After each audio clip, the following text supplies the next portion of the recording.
Hello everyone, let's rank Souls games by bosses quality. Oh yeah, just so you know, I will try my very best to be, well, as objective as I can and as possible, okay? Okay, at the last place, I will put Demon Souls. Yeah, I don't think that I will surprise anyone with this one. Okay, so what is the problem with Demon Souls bosses? Well, the answer to that question is very easy. If a boss in this game has more than 3 moves, it's a huge miracle. I remember how on this playthrough against Judicator, I realized that he is literally spamming one move over and over. Sadly, I can show you this footage because I'm a dumbass and forgot to press record button because I was terrified of his runback. So you just gotta believe me. But holy fuck, he just kept swinging his sword over and over. I hit him once in his sword belly, and Liz kept going for 2 minutes straight until he died.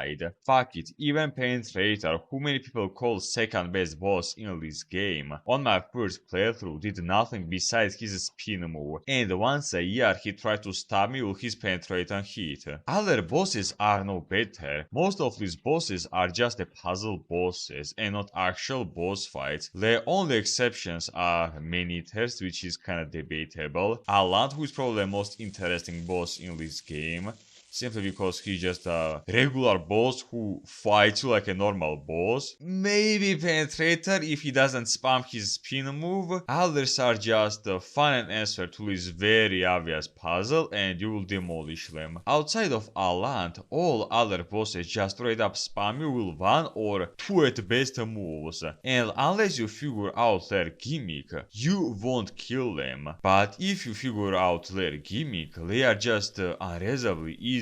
Like, holy fuck. It's so easy to kill them when you figure out what was the solution of this puzzle. So yeah, because of their very poor moveset and very dumb IE, I'll put them at number 7 spot. Now Dark Souls 1. Before you say something, let's name interesting bosses from Dark Souls 1. Manus,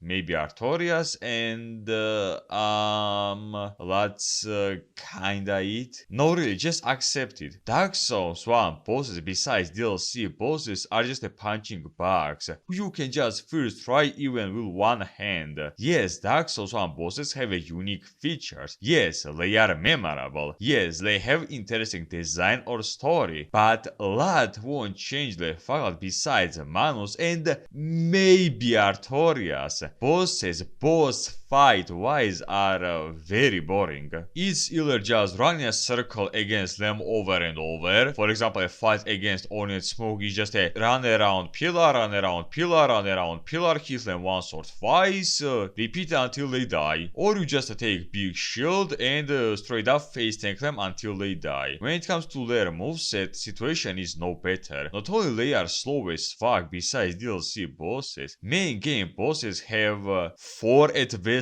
move, which they just spam over and over. The best example of this without a doubt is Nito, who just non-stop spams his Aoe Miasma hit. Once again, yeah, these bosses are memorable. Yeah, these bosses have some interesting feature, for example, DPS check, emotional damage, parkour, footsteps and other stuff. But as a bosses, they all besides 2 or 3 of them at best are very bad. Why I put them above than demons? Well, simply because of DLC bosses, mainly because of Manus and because of Gwyn. And now the most interesting part of my video, Bloodborne and Dark Souls 2. With these games the situation is very funny in a strange way. Both of these games have a shitload, like a shitload of bad bosses, but at the same time they also have many good and fun bosses. And let's talk about this a bit more in detail. Okay, let's start with Dark Souls 2 bosses. In Dark Souls 2 most bosses are just straight up dogshit, or just multiple basic mobs with health bar. And besides ruined sentinels, others just have zero justifying. While bosses like Mirtha, Giant Lord, Nachka, Demon of Song and others are just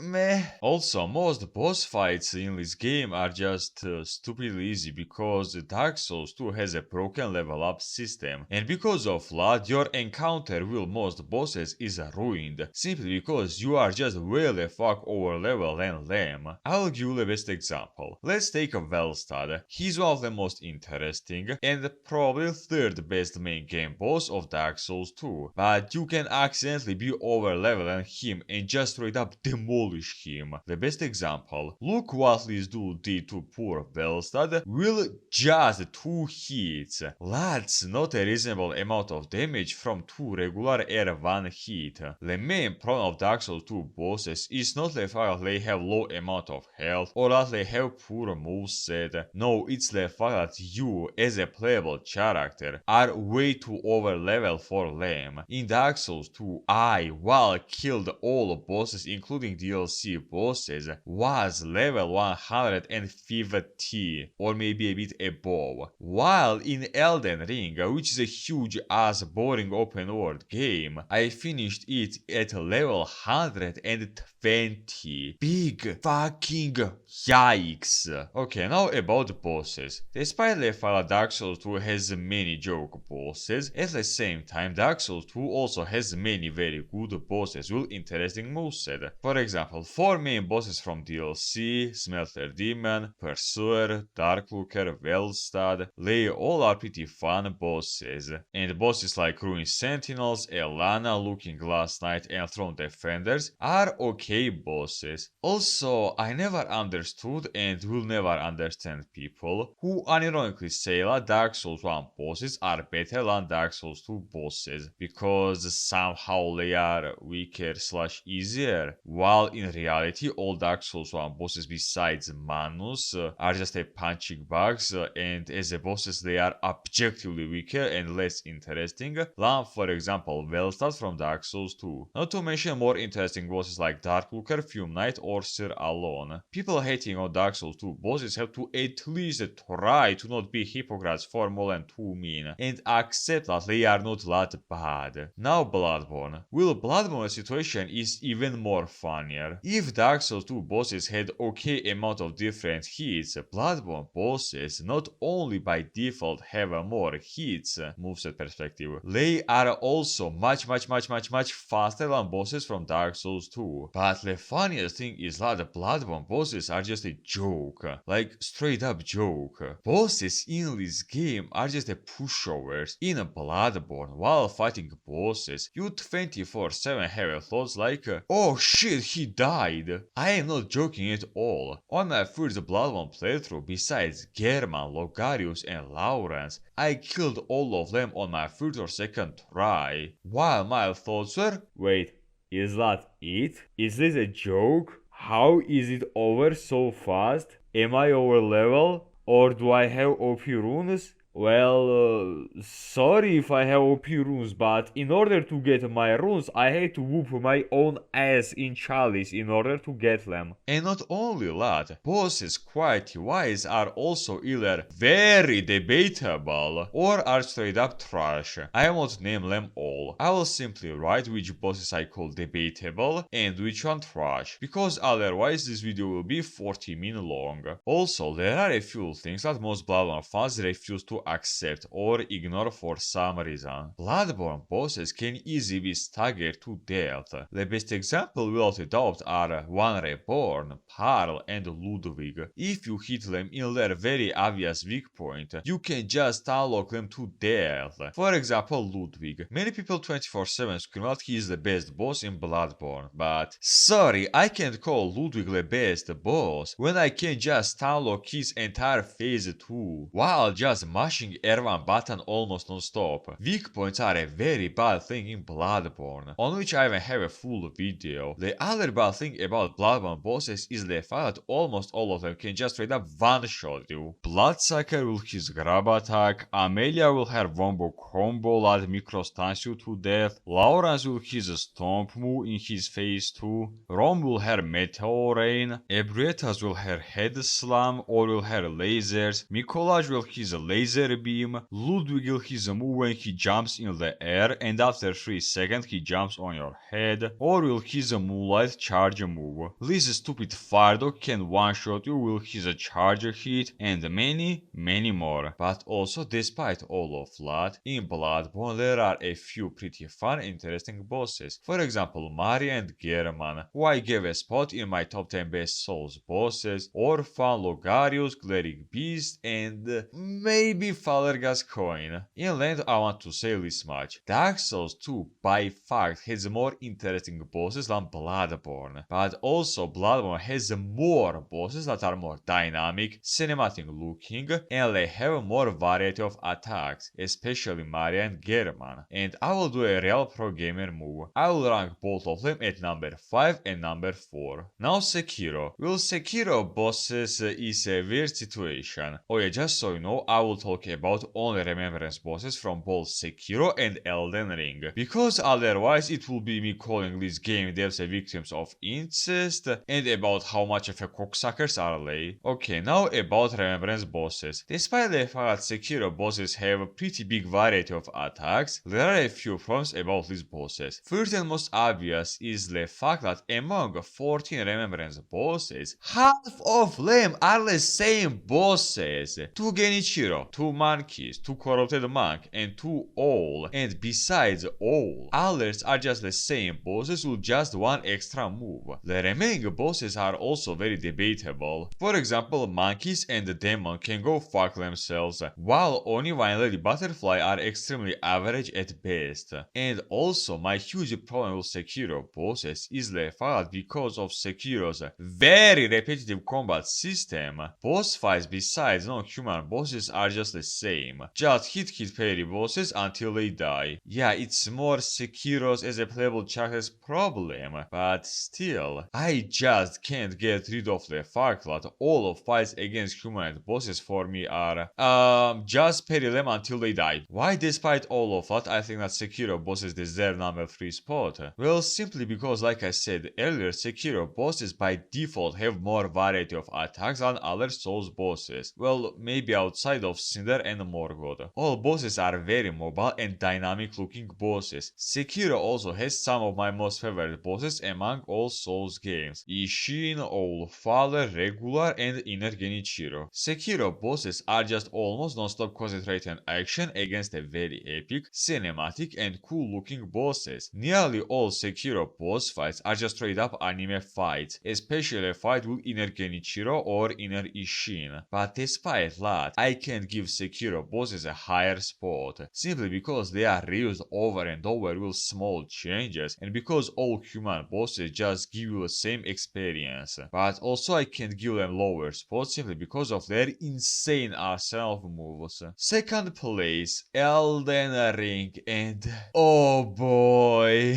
Well, if you watch my videos for a while, you know how I feel about Elden Ring bosses. Yeah, if this video was based on my personal feelings, Elden Ring would be at number 5, while I would constantly turbo shit on this game's bosses. Have no doubt about that. But since I said that I will be as objective as I can, I will put Elden Ring bosses at number 2. First, let's start with Elden Ring's bosses problems. First and most obvious is the fact that nearly all main game bosses and especially DLC bosses, despite having pretty big arsenal of moves, these bosses will 90% of their hits are just punching air, while they have one or a few fuck you personally move that just literally one-shots you. For example, Placidusax his double mid-ear penetration, Midra his frenzy flame Avada Kedavra, Mog his nihil, Malenia her waterfall, Consort Radan, and many more. Second problem of Elden Ring bosses is that some of these bosses are constantly running away from you, and half of the fight you are just chasing them almost non-stop. The best examples: Bale, Placidusax, Maliket, Fire Giant, Jory, Astel, and of course Elden Beast. Holy fuck, half. What half? 80% of these boss fights are just me chasing them just to hit them once, twice at best, and then again chase them until they die. high. Also a huge problem with Elden Ring Remembrance bosses, especially DLC ones,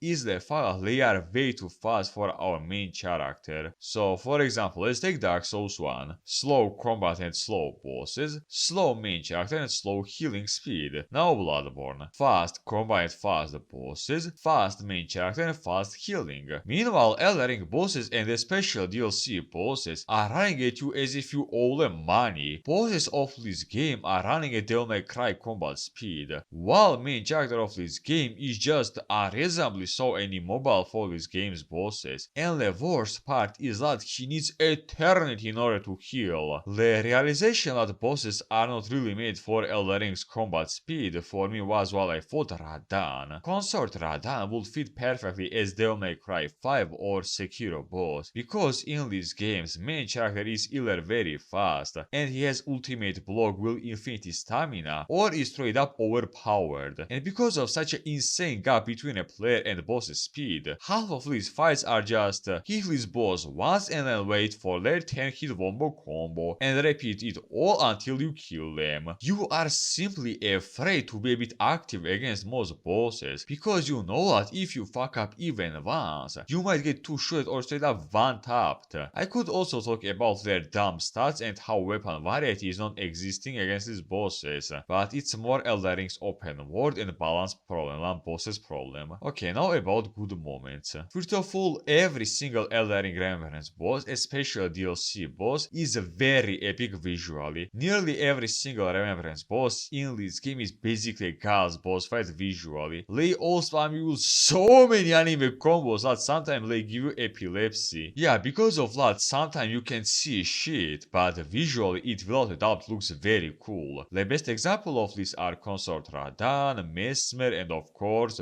Bell.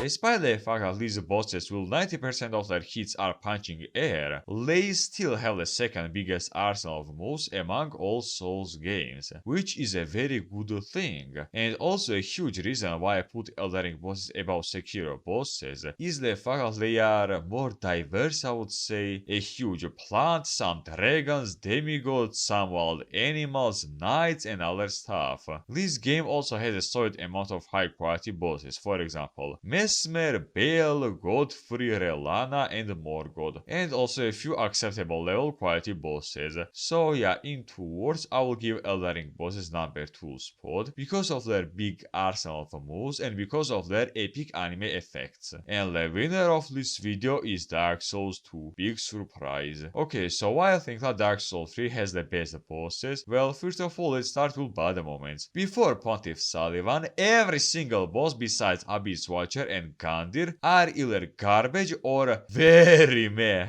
Bosses like Deacons, Crystal Sage, Old Demon, Volnir and others are just meh at best. But at the same time, speaking objectively, Dark Souls 3 has the biggest amount of high quality and interesting bosses among all Souls games. For example, Gael, Free the Nameless King, Abyss Watchers, Bold Gandir, Dragon Slayer, Cinder, and many more. Yeah, most Dark Souls 3 bosses don't really have some cool and epic anime effects, but honestly, this is not really a bad thing. I will say one thing, and many of you might not agree with it for some reason. Dark Souls 3 bosses are very grounded bosses. What I mean by that? Well, let me explain. This game's combat system is on medium speed. It's not as fast as Sekiro or Bloodborne, but also it's not as slow as, for example, Demon Souls, and the game knows about it perfectly. In Dark Souls 3, unlike unlike Elden Ring, bosses won't run at you as if their ass is on a fire while pushing you nearly 24/7, giving you almost zero time to counter hit them. Yes, there is Fried who is running at Bloodborne boss's speed, but unlike for example Phase 2 Maliket who can one-tap you if you fuck up even once, she does a low amount of damage and she has zero poise, which makes this fight durable. In Dark Souls 3, because you finally play as a character that doesn't die from every homeless fart, you can play aggressively, you can be active in a boss fight, you don't think about something like, oh fuck, if I miss at least one hit I'll get fully one-shotted. And in my opinion that's a very good thing. You aren't just a spectator who is just perma-rolling while bosses are spamming with their 10-hit wombo combos. Now let's talk about their moveset. Dark Souls 3 bosses don't have some insane diverse moveset like Elden Ring bosses, but also unlike them, Dark Souls 3 bosses besides one or two of them don't have one outplay button that will full HP one-shot you. If for example against Malenia, you know that you will die only against her waterfall, in a fight against Dark Souls 3 bosses, you can die anytime from any of their hits. In Dark Souls 3, a few bosses also have some cool anime hits, but unlike Elden Ring, in which these anime hits would insta-kill you, they not only look cool, they do a reasonable amount of damage. Dark Souls 3 bosses design-wise are also very interesting. Some knights, humanoid bosses, demons, skeletons, tall lady, dragons, giant and other stuff. Some of you might start bitching about Dark Souls 3 bosses being way too easy compared to Sekiro and Elden Ring bosses, and because of that for some dumb reason, they should be lower on this list. And first of all, besides these 5 bosses, I don't consider any Souls boss to be hard. And secondly, can any of you who scream at hard boss equals good boss tell me without a random ass argument how a hard boss equals a fun boss? Let's take for example Ancient Dragon from Dark Souls 2. Is he a hard boss? Yes, he is. Is he a fun boss? Absolutely no. Now Maria, is she a hard boss? Absolutely no. I first tried her on my first playthrough. But is she a fun boss? Absolutely yes. So can someone once again explain to me without a random fairy tales how just because Sekiro or Elden Ring bosses, who most of the time are artificially made hard, should be higher on Dark Souls 3 bosses just because they are a bit harder? How exactly does that work? Well, that's pretty much all I want to say. If you like my video, press something under it. With this, I'll say bye bye to you and I'll see you next time.